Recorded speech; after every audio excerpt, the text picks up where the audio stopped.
असतोमा षड्गमय तमसोमा ज्योतिर्गमय मृत्युर्मा अमृतं गमय ओम शांति शांति शांति। अस्मद्गुरु समारंभां नाथ यामुन मध्यमां लक्ष्मी वल्लभ पर्यंतां वंदे गुरु परंपरा। Audio book લેજેન્ડમાં આપ સૌનું સ્વાગત છે।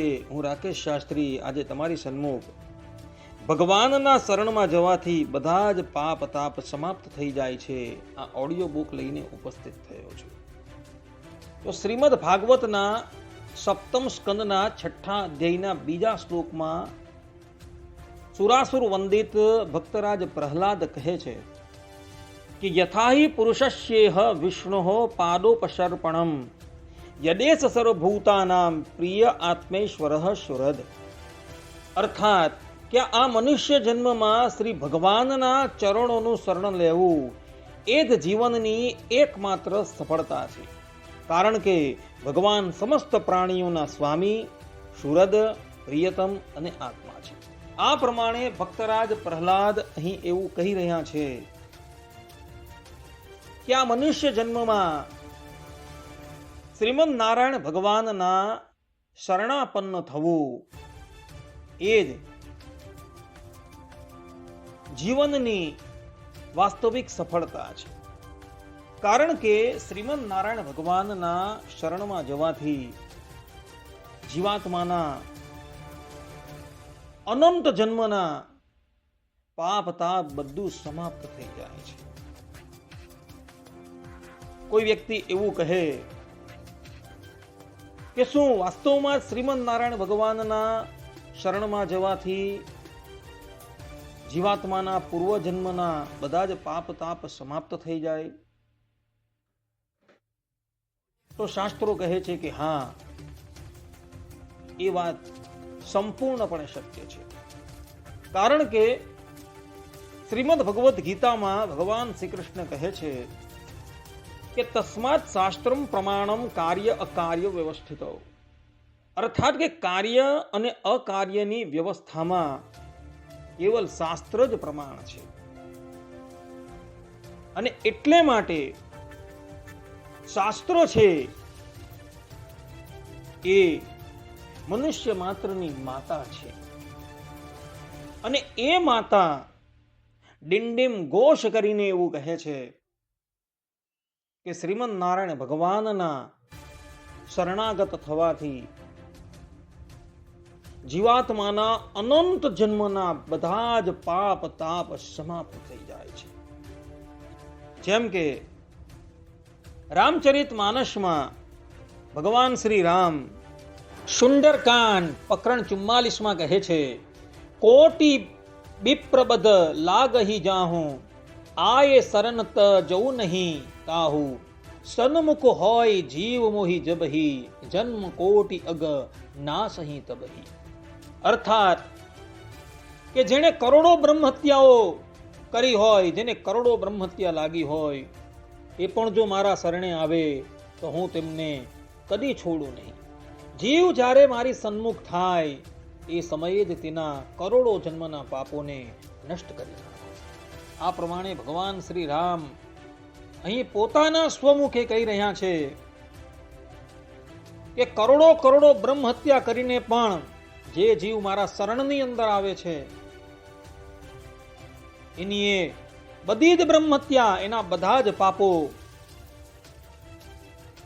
દૂર કરી દેઉં છું। કેવલ એટલી બ્રહ્મ હત્યા નહીં, પરંતુ એ જીવાત્માએ કરોડો કરોડો જન્મની અંદર જેટલા પાપ કરેલા હોય ને એ બધા જ પાપોને હું સમાપ્ત કરી દેઉં છું। આ પ્રમાણે જે પણ કોઈક વ્યક્તિ ભગવાનના શરણમાં જાય છે એના બધા જ પાપ તાપ સમાપ્ત થઈ જાય છે, એવું રામચરિત માનસમાં ભગવાન શ્રી રામ કહે છે। શ્રીમદ ભગવદ્ ગીતાના 18મા અધ્યાયના 66મા શ્લોકમાં ભગવાન શ્રી કૃષ્ણ પ્રતિજ્ઞા કરતા કહે છે કે સર્વ ધર્માન પરિત્યજ્ય મામેકમ શરણમ વ્રજ અહમ ત્વામ સર્વ પાપેભ્યો મોક્ષયિષ્યામિ મા શુચઃ। અર્થાત કે બધા પ્રકારના ધર્મોનો ત્યાગ કરી હે અર્જુન તું મારા શરણમાં આવ, હું તારો સર્વ પાપ થકી ઉદ્ધાર કરીશ, તું ભય ન પામ। આ પ્રમાણે ભગવાન શ્રી કૃષ્ણ કુરુક્ષેત્રના રણ મેદાનમાં ડિંડીમ ઘોષ કરતા કહે છે કે જે પણ કોઈક મુમુક્ષુ મારા શરણની અંદર આવે છે એના બધા જ પાપ તાપોને હું દૂર કરી દઉં છું. શ્રીમદ ભાગવતના એકાદશ સ્કંદના 5મા અધ્યાયના 41 અને 42માં શ્લોકમાં ઋષભદેવ ભગવાનના પુત્ર નવ યોગેશ્વરોમાંના એક એવા કરભાજન યોગેશ્વર કહે છે કે દેવર્ષિ ભૂતાપ્ત નૃણામ પિતॄણામ ન કિંકરો નાય મૃણીમ ચ રાજન સર્વાત્મના યહ શરણમ શરણ્યમ ગતો મુકુંદમ પરિહત્ય કરતમ સ્વપાદમૂલમ ભજતઃ પ્રિયસ્ય ત્યક્ત્યાન્ય ભાવસ્ય હરિ પરેશઃ વિકર્મ યચ્ચોત્પતિતમ કથંચેદ ધુનોતિ સર્વમ હૃદિ સન્નિવિષ્ટઃ. અર્થાત કે શરણ લેવા યોગ્ય એકમાત્ર શ્રીમદ નારાયણ ભગવાન જ છે. જે ભક્ત પૂર્ણ રૂપે ભગવાનને શરણે થાય છે તે દેવો, ઋષિઓ, પિતૃઓ, પરિવાર અને અતિથિ આ બધાના ઋણમાંથી મુક્ત થઈ જાય છે. તે આ બધામાં કોઈનો પણ દાસ બનતો નથી અને તેમનો ઋણી રહેતો નથી. તે બધી જ કામ વાસનાઓથી અને કર્મ બંધનથી પૂર્ણ રૂપે મુક્ત થઈને મુક્તિ અને પ્રેમાસ્પદ ભગવાનને પ્રાપ્ત થઈ જાય છે. જે પ્રેમી ભક્ત ભગવાનની અનન્ય ભાવથી શરણાગતિ લે છે તે ભક્તોના પાપ કર્મ ભૂષાઈ જાય છે. કદાચ કોઈ પાપ કર્મ અથવા નિષિદ્ધ કર્મ થઈ જાય તો સર્વેશ્વર ભગવાન શ્રી હરિ કે જે બધાના હૃદયમાં બિરાજમાન છે તે પોતે તેના હૃદયમાંથી પાપ વાસનાઓને ધોઈને તેને શુદ્ધ કરી દે છે. આ પ્રમાણે અહીં પણ કરભાજન યોગેશ્વર કહે છે કે જે ભગવાનના શરણની અંદર જાય છે એ દેવ ઋણ, ઋષિ ઋણ, પિતૃ ઋણ એ બધા જ ઋણોમાંથી મુક્ત થઈ જાય છે તથા એના બધા જ પાપ તાપ સમાપ્ત થઈ જાય છે. કદાચ એ વર્તમાન જન્મમાં જાણે અજાણે કંઈક પાપ પણ કરી દે તો પણ એના હૃદયની અંદર બિરાજમાન પરબ્રહ્મ પરમાત્મા એના બધા જ પાપોને સમાપ્ત કરી દે છે. આ પ્રમાણે અહીં શ્રીમદ ભાગવતમાં કહેલું છે. આ સંબંધમાં આપણે એક બે દ્રષ્ટાંતો અવલોકન કરીએ, કારણ કે દ્રષ્ટાંતથી જ સિદ્ધાંતની યથાર્થ સત્યતા સ્પષ્ટ થાય છે. તો પ્રથમ દ્રષ્ટાંત જે છે એ હિત હરિવંશ જે વૃંદાવનની અંદર થઈ ગયા, જેણે રાધા વલ્લભ નામનો સંપ્રદાય જે છે એ પ્રગટ કરેલો છે અને એનું સંપૂર્ણ જીવન ચરિત્ર ભક્તમાળ પુષ્ટ 761 થી 763 માં આવે છે. અને એ હિત હરિવંશના એક શિષ્ય હતા ચતુર્ભુજ દાસજી. તો તેઓના જીવનની અંદર પણ આવી એક ઘટના બનેલી હતી. તો એ આખી ઘટના જે છે એને આપણે અવલોકન કરીએ. વાત એવી હતી કે હિત હરિવંશજીના શિષ્ય ચતુર્ભુજ દાસજી ગોંડવાના નિવાસી હતા. એમનો જન્મ બ્રાહ્મણ કુલમાં થયો હતો ભક્તો. અને એમના ગુરુ જે છે એ હિત હરિવંશની અંદર થયેલા હિત હરિવંશના શિષ્ય વનચંદ્રાચાર્યજી હતા. એ વખતે હિત હરિવંશજી પણ બિરાજમાન હતા. ત્યાર વખતની જ આ વાત છે. અને એમના થકી એમણે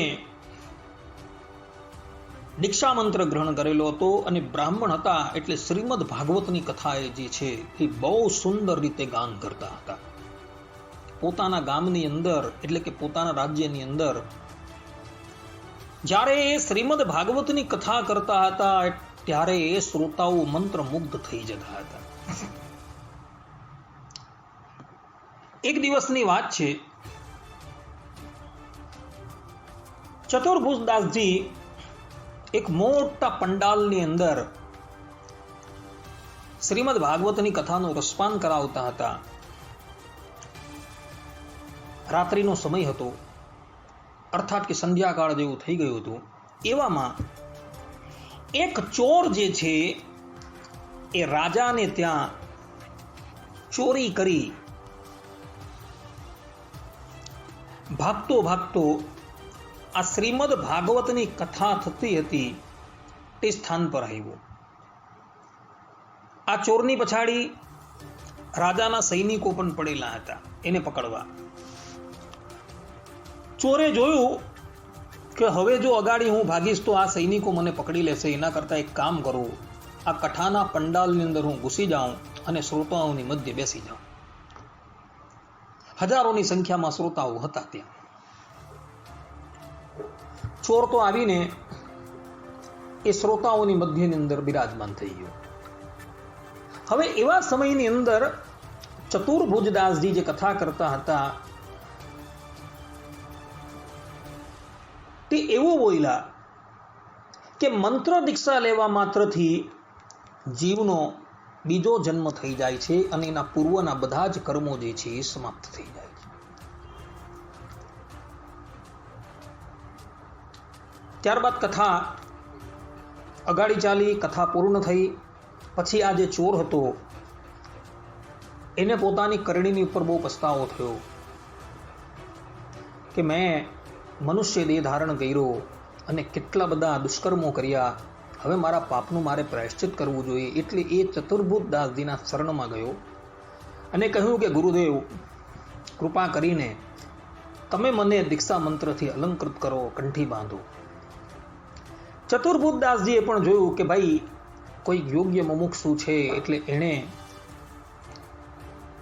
એના હાથમાં તુલસી પાન આપ્યું, શરણ મંત્ર બોલ્યો અને એના કંઠની અંદર કંઠી બાંધી અને એને રાધા વલ્લભ સંપ્રદાયની અંદર જે મંત્ર અપાય છે એ મંત્ર એના કાનની અંદર અર્પણ કર્યું. હવે આ તરફ શું થયું, બધા શ્રોતાઓ જતા રહ્યા એટલે પેલા સૈનિકો પંડાલની અંદર આવ્યા અને પેલા ચોરને ચતુર્ભુજદાસજીની પાસે બેઠેલો જોયો એટલે એને બાવળાથી પકડો અને રાજાની પાસે લઈ ગયા. રાજાએ કહ્યું કે રે ચોર, તે જે પણ કંઈક ચોરેલું હોય તે બધી જ વસ્તુ અહીં મૂકી દે. ત્યારે પેલા ચોરે કહ્યું કે અમે આ જન્મની અંદર તો કોઈ પણ વસ્તુની ચોરી કરી નથી. રાજાએ એને વારંવાર પૂછ્યું કે હજુ પણ સમય છે, ચોરેલી વસ્તુ તું આપી દે તો હું તને સજા ન કરીશ. અમને ખબર છે કે તું જ ચોર છે. ત્યારે પેલો ચોર જે છે એ પોતાના વાક્યની ઉપર સ્થિર રહ્યો અને કહ્યું કે મેં આ જન્મની અંદર તો કોઈ પણ વસ્તુની ચોરી કરી નથી. રાજાએ કહ્યું કે એમ છે તો ચાલ ભાઈ, હવે તારી દિવ્ય પરીક્ષાથી પરીક્ષા કરીએ. આ દિવ્ય પરીક્ષાઓ યાજ્ઞવલ્ક્ય ઋષિની સ્મૃતિની અંદર અને મનુસ્મૃતિની અંદર આપેલી છે. જ્યારે ચોર લોકો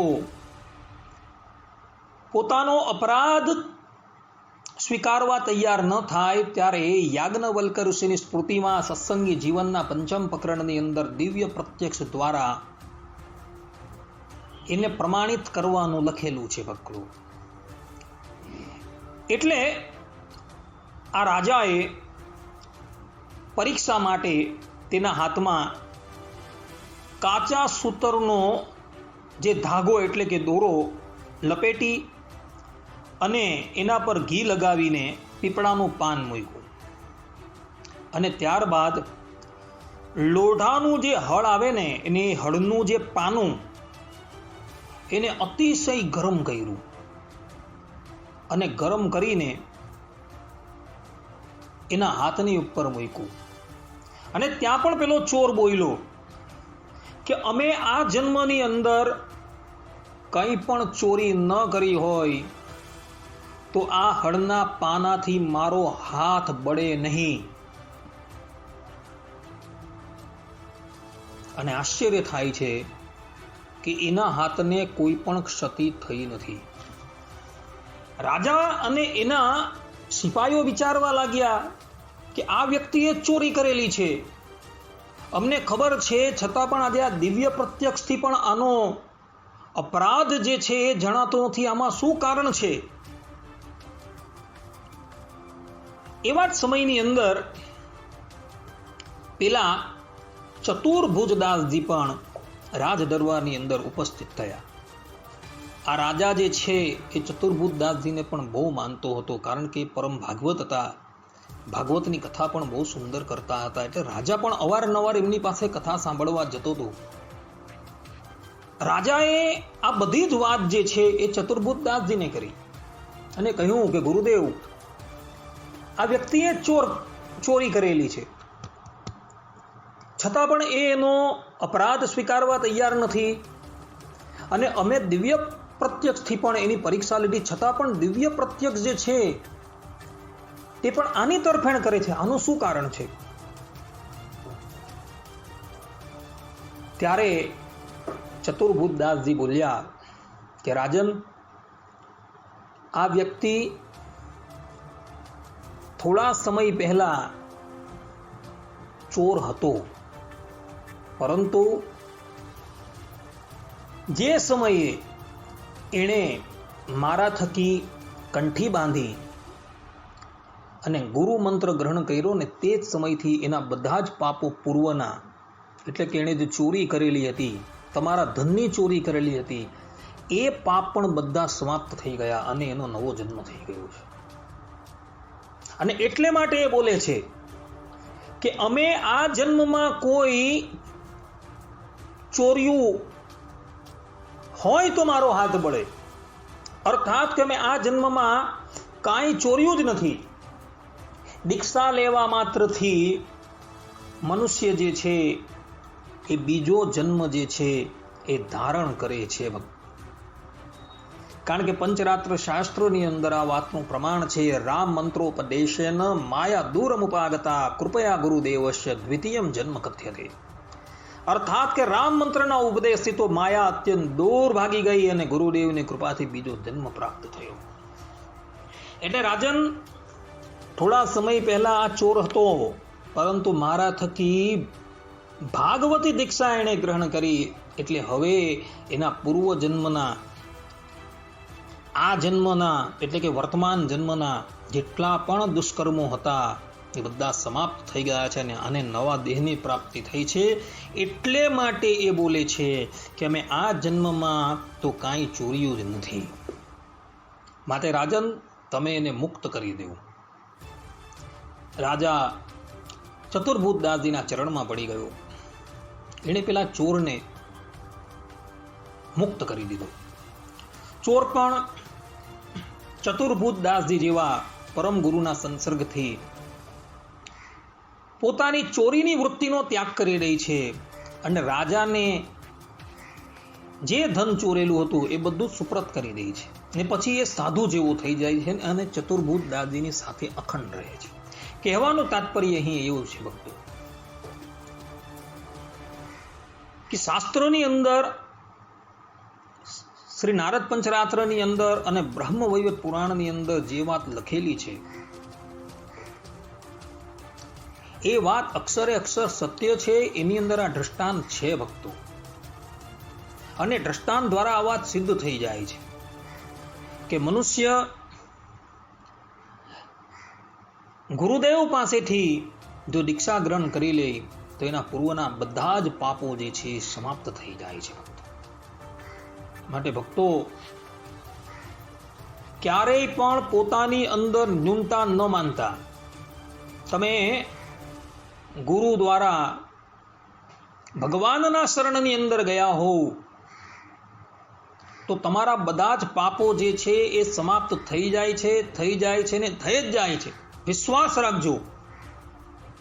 ધર્મની અંદર વિશ્વાસ રાખવો અત્યંત જરૂરી છે ભક્તો, અને શ્રદ્ધા રાખવી અત્યંત જરૂરી છે. શ્રદ્ધા અને વિશ્વાસ એ શિવ અને પાર્વતીનું પ્રતીક છે ભક્તો. તો વિશ્વાસ રાખજો, કારણ કે શાસ્ત્રના વચન છે અને શાસ્ત્રના વચન ક્યારેય પણ ગલત ન હોઈ શકે. શાસ્ત્ર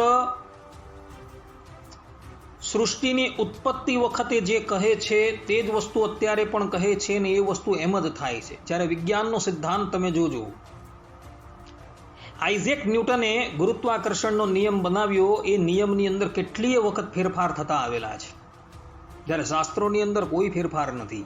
એ એકનું એક જ ચાલે છે, એ જેમ કહે છે તેમ જ છે. આજે પણ એ કહે છે કે પૃથ્વી જે છે એ સ્થિર છે, તો એ સ્થિર જ છે. પૃથ્વી જે છે એ કમળના જેવી છે, તો એ કમળના જેવી જ છે. આજના વૈજ્ઞાનિકો જે છે અને ખગોળશાસ્ત્રીઓ જે છે તે પણ માની ગયા છે. કહેવાનું તાત્પર્ય કે શાસ્ત્રો જે કહે છે એ સનાતન સત્ય છે ભક્તો. એની અંદર કોઈ પણ જાતનો મિનમેક છે જ નહીં. શાસ્ત્રએ કહ્યું કે મંત્ર ઉપદેશથી, એટલે કે ગુરુદેવ જ્યારે તમને પંચ સંસ્કારોથી યુક્ત કરે છે ત્યારે તમારા બધા જ પૂર્વના પાપો સમાપ્ત થઈ જાય છે, એટલે થઈ જ જાય છે. એને સત્ય જ માનવાની છે. વાલ્મીકી ઋષિના પ્રસંગની અંદર પણ તમે જુઓ, રત્નાકર નામનો બ્રાહ્મણ જે સાક્ષાત પ્રચેતાના 10મા પુત્ર હતા, પરંતુ બાળપણની અંદર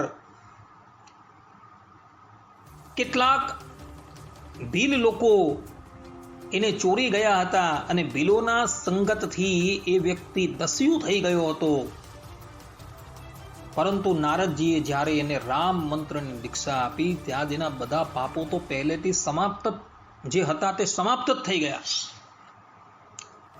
એટલે રામ મંત્રની દીક્ષાથી જ એ વાલ્મીકી અર્થાત કે રત્નાકર નામના બ્રાહ્મણ જે છે એના બધા જ પાપો સમાપ્ત થઈ ગયા. આનંદ રામાયણની અંદર લખેલું છે, 7.5 ગાળા ભરીને તો એણે દ્વિજોની હત્યા કરેલી. 7.5 ગાળા ભરીને. આનંદ રામાયણ વાલ્મીકીજી કૃત છે અને અધ્યાત્મ રામાયણની અંદર પણ ભગવાન વેદવ્યાસજી આ વાત લખેલી છે કે 7.5 ગાળા લાવીને નારદજીને બતાવેલા કે જુઓ, આટલા તો કેવલ મેં દ્વિજ લોકોને મારેલા છે, પશુ પક્ષી અને શૂદ્રોની તો હું વાત જ નથી કરતો કઈ. પરંતુ જુઓ, રામ માત્રના ઉચ્ચારણથી, એને ગ્રહણ કરવા માત્રથી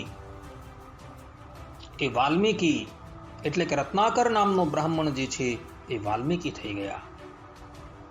અને એ પણ સીધું નામ નથી જઈમાં, ઉલટું નામ જઈપા છે, મરા મરા મરા મરા મરા કરીને. અને તુલસીદાસજી કહે છે, વાલ્મીકી હુએ બ્રહ્મ સમાના, કે ભગવાન જેવા થઈ ગયા. અને આજે આપણે એને ભગવાન વાલ્મીકી તરીકે સંબોધીએ છીએ. આ વસ્તુ દીક્ષાના પ્રતાપથી શક્ય બનેલી છે ભક્તો. જ્યાં લગીન તમે સાત્વિક ગુરુ થકી એ દીક્ષા ગ્રહણ ન કરો અને શાસ્ત્રોની અંદર જે પ્રમાણે મંત્રો બતાવેલા છે એ બધા મંત્રોમાંથી એક મંત્ર લઈને એનો જાપ કરો તો એનાથી કોઈ દાડો નથી વળવાનો. જે પરંપરાગત સંપ્રદાય ગુરુક્રમ એ કોષ વાક્ય અનુસાર જે પરંપરાગત જે મંત્રો ઉપદેશ આપવામાં આવે છે એવા ગુરુ થકી તમે એ દીક્ષા ગ્રહણ કરો, અને જેને કરીને તમારા બધા જ પાપો જે છે એ સમાપ્ત થઈ જાય અને તમને નવા દેહની પ્રાપ્તિ થાય, એટલે કે તમારો એ શુદ્ધ દેહ થાય. અને ત્યારબાદ તમે જો મંત્રોનો જાપ કરો તો એ બ્રહ્મ તત્વ કે જેને ભગવાન તરીકે ભક્તો કહે છે, જેને વેદાંતીઓ બ્રહ્મ કહે છે અને યોગીઓ જેને પરમાત્મા કહે છે, એ ભગવાન તમારી સન્મુખ આવીને ઊભા રહી જાય. માટે ભક્તો, જે વ્યક્તિ આ સંસાર સાગરથી પાર જવા માંગે છે એ વ્યક્તિએ તો કોઈ પણ સંપ્રદાય જે છે કે જે સંપ્રદાય ગુરુ પરંપરાગત મંત્ર ઉપદેશ કરે છે એના થકી મંત્ર ગ્રહણ કરીને પ્રેમપૂર્વક પોતાના ધર્મની અંદર રહેતા થકા એનો જાપ કરતા રહેવું એ સિદ્ધાંત વાત છે. હવે આપણે આપણા સ્વામિનારાયણ સંપ્રદાયની વાત કરીએ તો સ્વામિનારાયણ સંપ્રદાયમાં પણ આવો પ્રસંગ ઘટેલો જોવા મળે છે. એ સંબંધમાં વાત એવી હતી કે ભગવાન સ્વામિનારાયણના વખતની અંદર ઉદ્ધવ સંપ્રદાયના સંતો ભક્તોની રહેણી કહેણી અને એના શાસ્ત્રોક્ત આચાર વિચારને જોઈને બધા જ મતપંથીઓના અનુયાયીઓ જે છે એ ઉદ્ધવ સંપ્રદાયની અંદર જોડાવા લાગ્યા. એટલે કે પોતપોતાના જે મતો છે, સંપ્રદાયો છે, એ બધાનો ત્યાગ કરીને એ બધા ધીરે ધીરે ઉદ્ધવ સંપ્રદાયની અંદર જોડાવા લાગેલા હતા.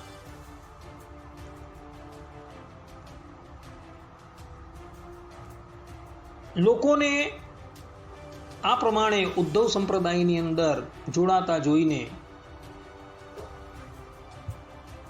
ઈડર નરેશ, જેનું નામ જુવાનસિંહ હતું, તેઓ પણ ઉદ્ધવ સંપ્રદાયના સંતોની રહેણી કહેણી અને એમના સત્સંગીઓના આચાર વિચારથી અતિશય પ્રભાવિત થઈ ગયા અને એ પણ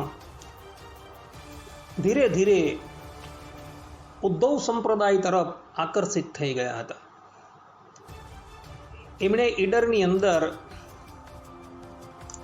સંતો ભક્તો ભગવાનનું સ્મરણ કરી શકે એટલે માટે રાજ્યના ખર્ચે એક મંદિર પણ બનાવી આપેલું હતું અને દર વર્ષે ઠાકોરજીનો નિર્વાહ ચાલે એટલે માટે એક વર્ષાસન પણ એમણે બાંધી આપેલું હતું.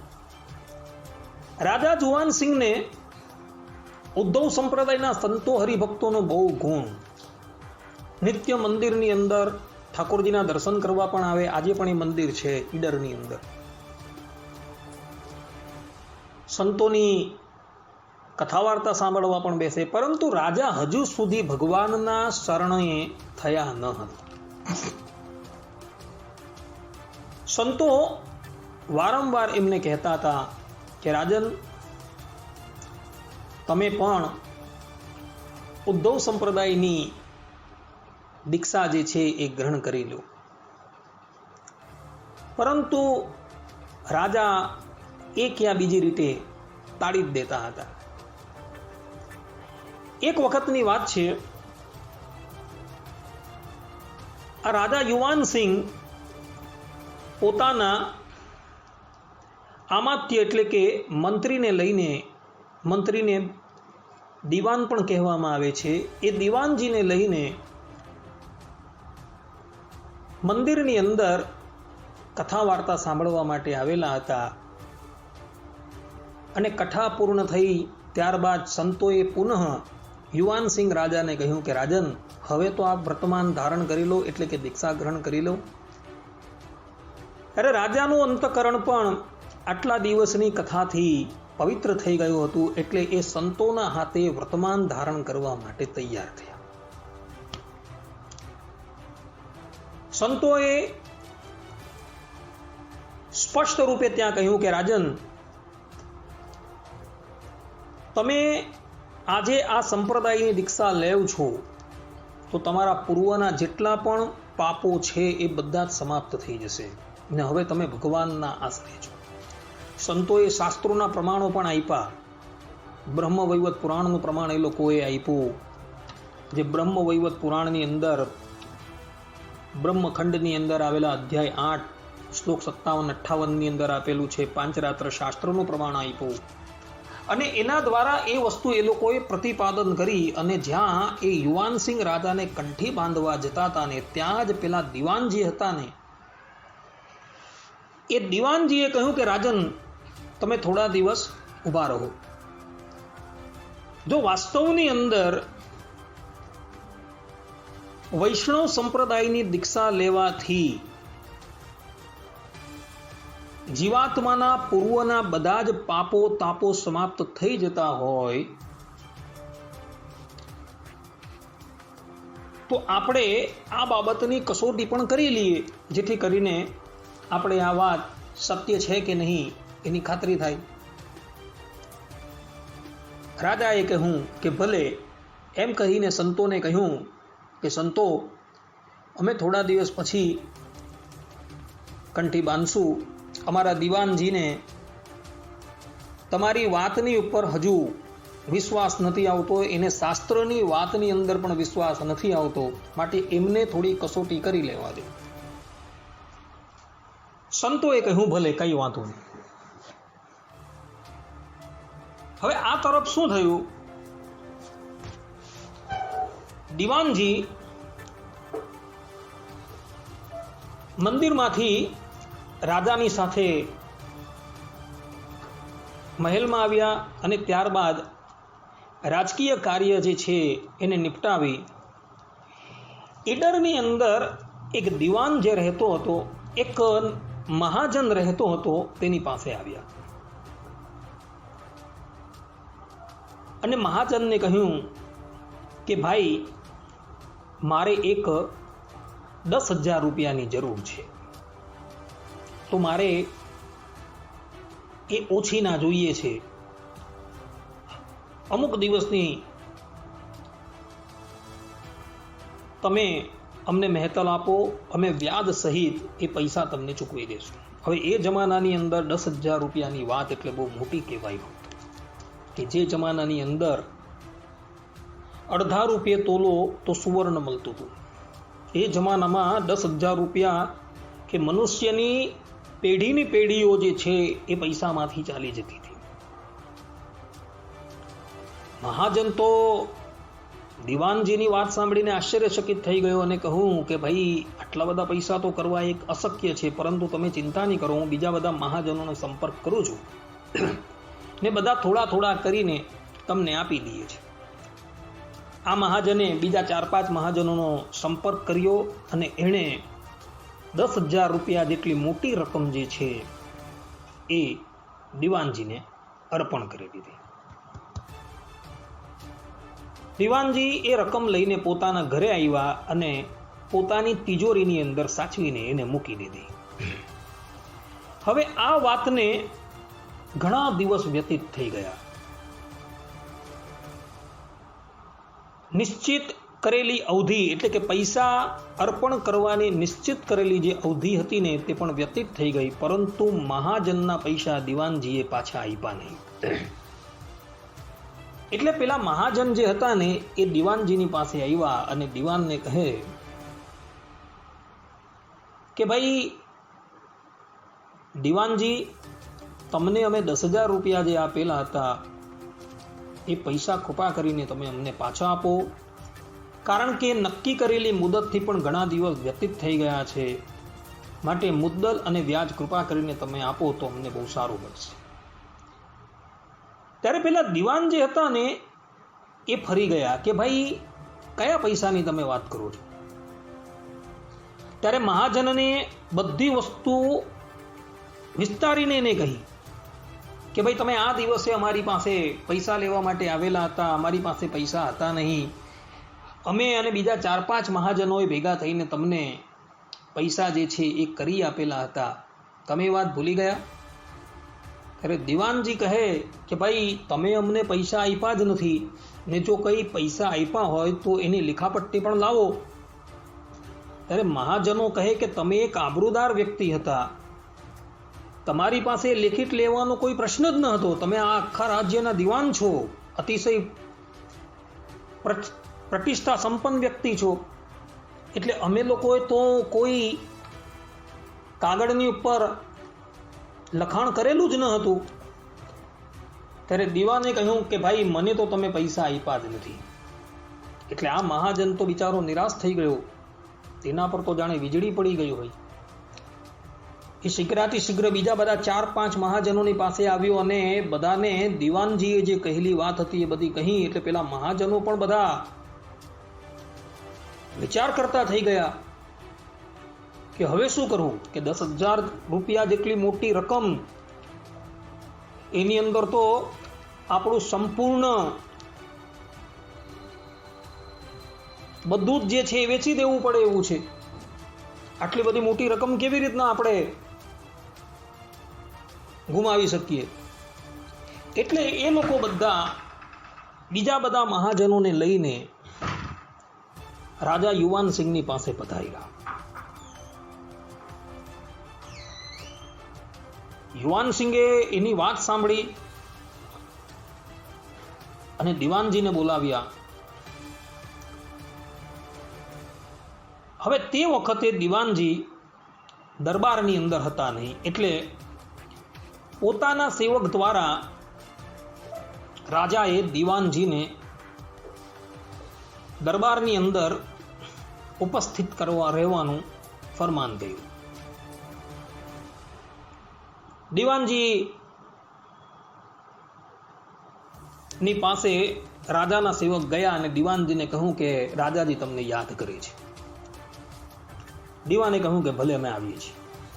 દીવાનજી સમજી ગયા હતા કે શું વાત છે, પરંતુ દીવાનજી દરબારની અંદર જાય એ પહેલા ઈડરના સ્વામિનારાયણ મંદિરની અંદર ગયા અને સંતોને કહ્યું કે સંતો, તમે અમને વર્તમાન ધારણ કરાવી કંઠી બાંધો અને દીક્ષા મંત્ર જે છે એ અર્પણ કરો. સંતોએ દીવાનજીને વર્તમાન ધારણ કરાવ્યા, એને કંઠી બાંધી અને દીવાનજીને કહ્યું કે દીવાનજી, આજથી તમારા બધા જ પાપો જે છે એ સમાપ્ત થઈ ગયા છે. દીવાનજી કે ભલે. દીવાનજી ત્યારબાદ રાજ દરબારની અંદર આવ્યા. ત્યારે રાજાએ કહ્યું કે દીવાનજી, આ મહાજનો શું કહે છે? દીવાનજી કે એ લોકો શું કહે તે મને શું ખબર હોય? ત્યારે રાજાએ કહ્યું કે દીવાનજી, એ લોકો એમ કહે છે કે દીવાને અમુક સમય પર અમારી પાસે 10,000 રૂપિયા લીધેલા હતા અને આજે એ ચૂકવવાની સ્પષ્ટપણે મનાઈ કરે છે. ત્યારે દીવાનજી કહે કે અમે તો કોઈ પૈસા લીધા જ નથી. ત્યારે પેલા દીવાનોએ બધાની વચ્ચે કીધું કે દીવાનજી, શા માટે અસત્ય બોલો છો? અમે તમને પૈસા આ દિવસે આપેલા હતા અને તમે અમુક સમયે અમને એ પૈસા પરત આપવાનું વચન આપેલું હતું, છતાં પણ તમે એ વસ્તુ અમને પરત નથી કરતા. ત્યારે દીવાનજીએ કહ્યું કે રાજન, અમે એ લોકો પાસે કોઈ પૈસા લીધા જ નથી, ખરેખર તમને કહીએ છીએ.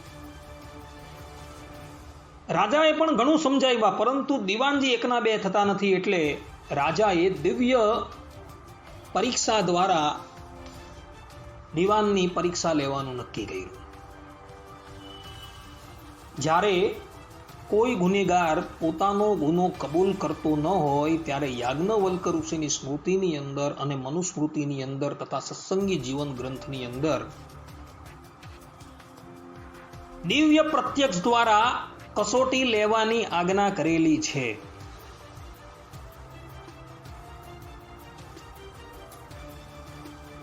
એટલે રાજાએ કહ્યું કે દીવાનજી, હવે દિવ્ય પ્રત્યક્ષ દ્વારા તમારી અને મહાજનની કસોટી કરવામાં આવશે, જેથી કરીને તમારા બંનેમાંથી સત્ય કોણ છે એ તરત ખબર પડી જશે. આ તરફ રાજાએ આજ્ઞા કરી એટલે હળનું જે પાનું આવે ને એને અગ્નિની અંદર ગરમ કરી દરબારની અંદર ઉપસ્થિત કરવામાં આવ્યું.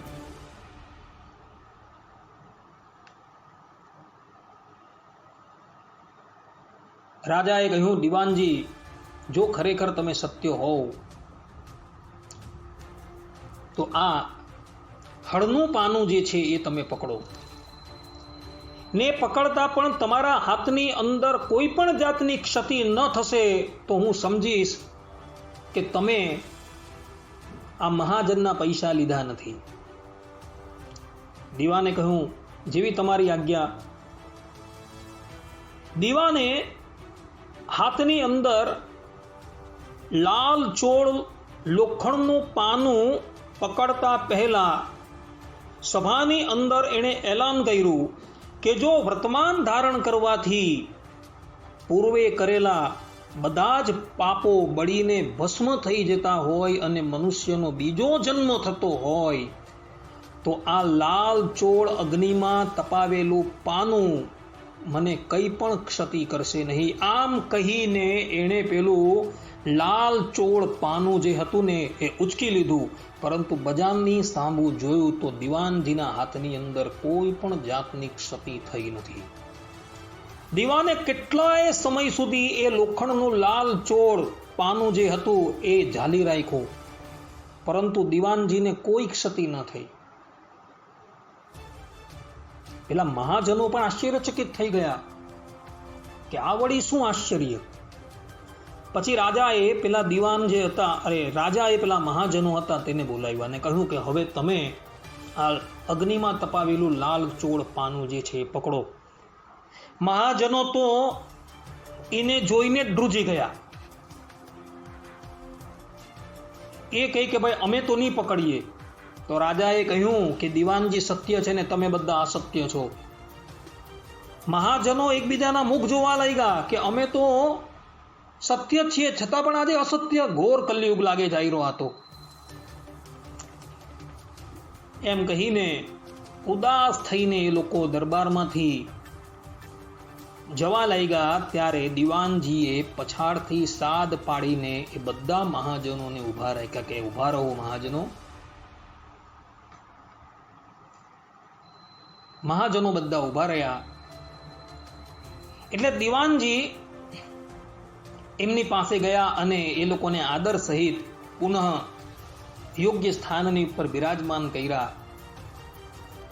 જુવાનસિંહ રાજા પણ કહે કે દીવાન આ વળી શું તમે કરવા તૈયાર થયા છો? ત્યારે દીવાનજી કહે કે રાજન, આપ જે દિવસે વર્તમાન ધારણ કરવા માટે તૈયાર થયા હતા ત્યારે અમે તમને કહ્યું હતું કે હું જ્યાં લગીન પરીક્ષા ન કરું ત્યાં લગીન તમારે વર્તમાન ધારણ કરવાના નથી. રાજાએ કહ્યું હા તમારી વાત બરાબર છે, એવું તમે કહ્યું હતું. એટલે રાજન, અમે થોડા દિવસ પહેલા આ મહાજન પાસેથી 10,000 રૂપિયા ઓછીના લીધેલા હતા અને એ વાતને ઘણા દિવસ થયા અને આ મહાજનોએ અમારી પાસે આવીને ઉઘરાણી કરી, છતાં પણ અમે ફરી ગયા કે અમે તમારા કોઈ પણ પૈસા જે છે લીધા જ નથી. ત્યારે મહાજનો બધા તમારી પાસે આવ્યા અને તમે અમને જ્યારે દરબારની અંદર બોલાવ્યા એ પહેલા હું ઈડરના સ્વામિનારાયણ મંદિરની અંદર ગયો હતો અને સંતોની પાસે વર્તમાન ધારણ કરી આવેલો, અને વર્તમાન ધારણ કરીને હું અહીં દરબારની અંદર આવેલો હતો. સંતોએ મને કહ્યું હતું કે વર્તમાન ધારણ કરવા માત્રથી મનુષ્યના બધા જ પૂર્વના પાપો જે છે એ સમાપ્ત થઈ જાય છે, શાસ્ત્રોના વચન છે. એટલે અમે જે પેલા મહાજનની પાસે 10,000 રૂપિયા લીધેલા હતા અને અમે એને સ્પષ્ટ રૂપે આપવાની ના પાડી, એ પાપ પણ બધા બળીને ખાખ થઈ ગયા હતા. એટલે પછી જ્યારે અમે અહીંયા દરબારની અંદર આવ્યા અને દિવ્ય પ્રત્યક્ષ દ્વારા તમે અમારી કસોટી કરી અને અમે તે વખતે બોલ્યા કે વર્તમાન ધારણ કરવા માત્રથી જો મનુષ્યના પૂર્વના બધા જ પાપો સમાપ્ત થઈ જતા હોય અને એને નવા જન્મની પ્રાપ્તિ થતી હોય તો આ લોખંડનું અગ્નિમાં તપાવેલું લાલ ચોળ પાનું મારું કંઈ ન કરી શકશે અને અમે જ્યાં એને ઉચકું ત્યાં એ અમને કઈ ક્ષતિ ન કરી શક્યું. એટલે રાજન, વર્તમાન ધારણ કરવાથી એટલે કે વૈષ્ણવી દીક્ષા લેવા માત્રથી મનુષ્યના પૂર્વ જન્મના કે આ જન્મના બધા જ પાપો જે છે એ સમાપ્ત થઈ જાય છે. એ વાત સત્ય છે, સત્ય છે ને સત્ય છે. ત્યારબાદ દીવાનજી પેલા મહાજનોને કહે છે કે મહાજનો, અમને ક્ષમા કરજો, અમે તો કેવલ પરીક્ષા લેવા માટે આ એક આખું ષડયંત્ર જે કહેવામાં આવે એ ઘડેલું હતું પરંતુ તમારા બધા જ પૈસા જે છે એ મારી તિજોરીની અંદર સુરક્ષિત છે. દીવાને પોતાના સેવકને બોલાવી પોતાના ઘરેથી એ પૈસા જે છે પરત મંગાવ્યા અને બધા જ પૈસા જે છે એ મહાજનોને અર્પણ કરી દીધા. મહાજનો પણ વિચાર કરવા લાગ્યા કે ખરેખર વૈષ્ણવી દીક્ષા લેવાથી મનુષ્યના બધા જ પાપો સમાપ્ત થઈ જાય છે, તો આપણે પણ વૈષ્ણવી દીક્ષા કેમ ન ગ્રહણ કરીએ. આમ વિચારી મહાજન અને પેલા રાજા જે હતા યુવાન સિંહ એ તાત્કાલિક બધા ઈડરના મંદિરની અંદર આવ્યા, સંતોને બધી વાત કરી. સંતો પણ એ લોકોની વાત સાંભળીને અતિશય પ્રસન્ન થયા. યુવાન સિંહ રાજાએ ત્યારબાદ વર્તમાન ધારણ કરી લીધા. પેલા મહાજનો હતા તે લોકોએ પણ વર્તમાન ધારણ કરી લીધા અને બધાએ સ્વામિનારાયણ સંપ્રદાયની કંઠી બાંધી અને ચુસ્ત રૂપે ધર્મનું પાલન કરતા થકા, પ્રગટ પ્રમાણ ભગવાનનું ભજન કરતા થકા દેહાંતે એ લોકો બધા ભગવાનના ધામની અંદર ગયા. આ વાત ઉદ્ધવ સંપ્રદાયના ગ્રંથોની અંદર લખેલી છે અને સંતોના મુખે પણ આ વાત સંભળાયેલી છે. ભક્તો, કહેવાનું ભક્તો તાત્પર્ય એ છે કે ભગવાનના શરણમાં જવાથી જીવાત્માના પૂર્વના બધા જ સંચિત કર્મો સમાપ્ત થઈ જાય છે અને વર્તમાન દેહની અંદર પણ એણે જે પણ કંઈક દુષ્કર્મ કરેલા હોય એ દુષ્કર્મો પણ બધા જ સમાપ્ત થઈ જાય છે. આ વાત શાસ્ત્રો પ્રમાણે અને પ્રત્યક્ષ દ્રષ્ટાંત દ્વારા સિદ્ધ થઈ જાય છે. માટે ભક્તો, તમે બધા પણ જો હજુ સુધી ભગવાનના શરણાગત ન થયા હોવ તો ભગવાનના શરણાગત થઈ જશો, જેથી તમે સરળતાથી આ ભવસાગરને પાર થઈ જશો. આટલું કહીને હું મારી આ ઓડિયો બુક લિજેન્ડને અહીં પૂર્ણ કરું છું. સર્વે સંતુ નિરામયઃ, સર્વે સુખીનો ભવંતુ, સર્વે ભદ્રાણી પશ્યન્તુ, મા કશ્ચિદ દુર્ભાગ ભવેત. અસ્તુ. જય સ્વામિનારાયણ.